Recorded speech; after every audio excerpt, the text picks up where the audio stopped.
October 29th was the one-year anniversary of Shanquella Robinson's untimely demise. If you're not familiar with who Shanquella Robinson was, here's a brief synopsis of who she was and what happened to her. Answers about what happened for my daughter. I don't wish terrible nightmare on anyone. My daughter was brutally beaten on a video. She was undressed and there was many people that could have helped her. Shanquella came back from a vacation dead with a broken neck and a spine. The people who knew what happened to my daughter are living their life. Shanquella Robinson's family still is seeking justice in what happened to her. Here is the latest interview of her father, Mr. Murd3r Robinson. I appreciate everybody prayers around this world, around this nation that's praying. You know, she is everybody's daughter. Nobody can't even imagine what I'm going through. She's one of our own, but she's also considered America's daughter. Last October, Shanquella Robinson was in Cabo, Mexico, where she traveled with 6 others. One day after arriving to their destination, Shanquella was found dead in the luxury rental property where the group was staying. Robinson's family has confirmed that their beloved daughter was friends with only one member of her traveling companions. I would like to have known that she was going and who she was going with. How long she been knowing the people that she was going with. What's the itinerary? To tell her, you know, to be safe. Call me when you get there. But before all that, I would like to have known the folks' family, their mother and father, you know, had a chance to talk to them, or had a chance to talk to the group that was going, you know, to let them know that this father right here loved his daughter, and the same way she came, went with you all over there, y'all better make sure that, you know, she come right back, you know. Shanquella obviously came from a fun, loving family, but the values that you instilled in her, would you say somehow it was strained a little bit to where she may have taken for granted when she met some people, giving them the benefit when maybe she probably shouldn't have? Yeah, she did take it for granted, you know. Somewhere she dropped the ball from the best friend that's supposed to be her best friend, you know. Truly he wasn't no friend, you know. As her father, I always been the protector of her. What are your thoughts, or what would you say to the parents right now? You can't even reach out to the father, you know, and send a letter or, you know, say something to the father, you know, whatsoever. And especially if you say you believe in God and the higher power and, you know, you pray and all this, and, you know, at some point in time, you know, how can you sleep at night and lay down and knowing that your child was with Shanquella on this trip? And I'm her protector until she took a husband. And when she took a husband, then he become a protector. But as her father, I was still her protector. Once you got that call, that dreaded call, you started looking for your daughter, and you made calls, and you get Elizabeth on the phone, and she says something very powerful to you. What was that? We talked. She told me she had her, and she just said, Mr. Robinson, you know, I feel the hurt in your voice, you know, just like my father. You're a father figure just like my father. I can see your personality through the phone, even I ain't even never met you, but at the same time, she say, I'm going to stick with you until your daughter get back here to the state, to the United States soil. And she did that. She did stick with you all every the way. day. We talked every often, tell me what was going on, what I need to do, prepared the paperwork. And when she was about to send Shanquella back here, and I asked her how she died. And that's when she told me, you know, said, Mr. Robinson, your daughter's neck and spinal cord were broke. And I just can't believe that that lady would just say something to me like that out of the blue, you know.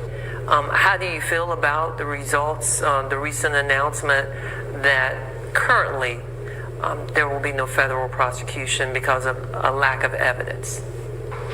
Angry, a little upset, but still at the same time, I serve a God that sits up high, look low, high power. But I know the case is still open, it's not closed. So,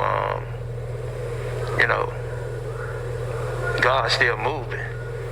So as he's still moving, my faith and the strength that I have, for God and how I pray, as I always been praying, even when Shanquella walked on this around here in the United States, he's still going to bring me justice. And that's how I'm going to continue to stand, even though I'm angry, I'm weary, but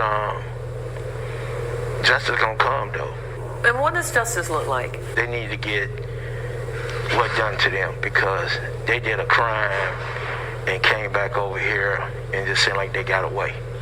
As I'm sitting here, everything plays back in my mind. I know my daughter called out for me. I know she did to the utmost. It's just the point that I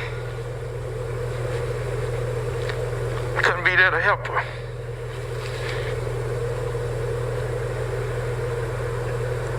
I just can't believe these 6 individuals do this to her. The 3 men sitting in that room,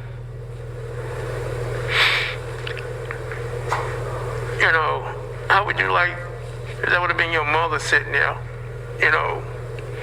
someone doing that to your mom or your aunt or your grandmother, for y'all to sit there and just do that to her,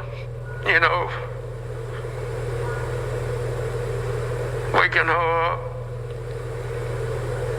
and beating on her and she naked, it's just, and not knowing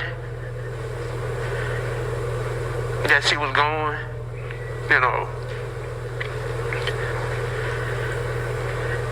that's why I feel. It seemed like to me that's why I feel, because I didn't get that opportunity to talk to her. I know you've talked about that hole in your heart.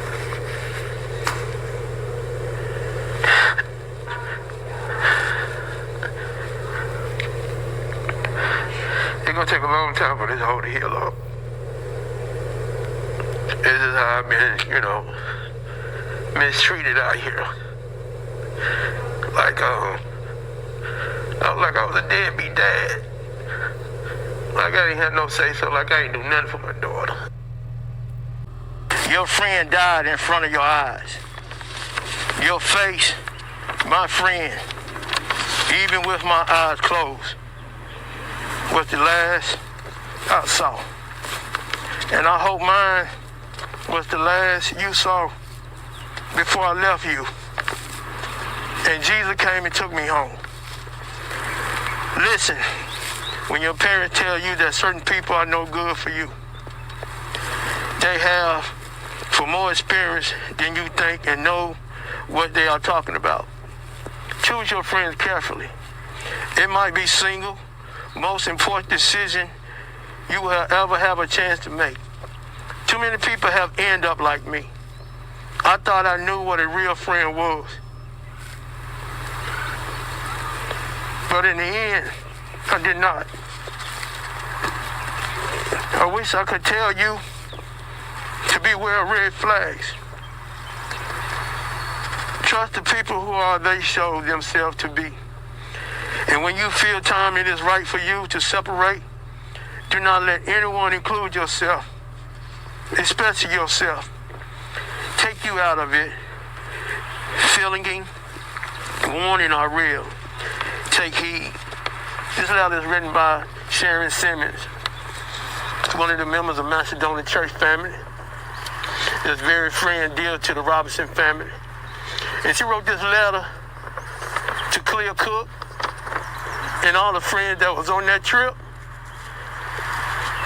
She wrote that letter to all of y'all, and especially Clea Cook, that's supposed to be her friend.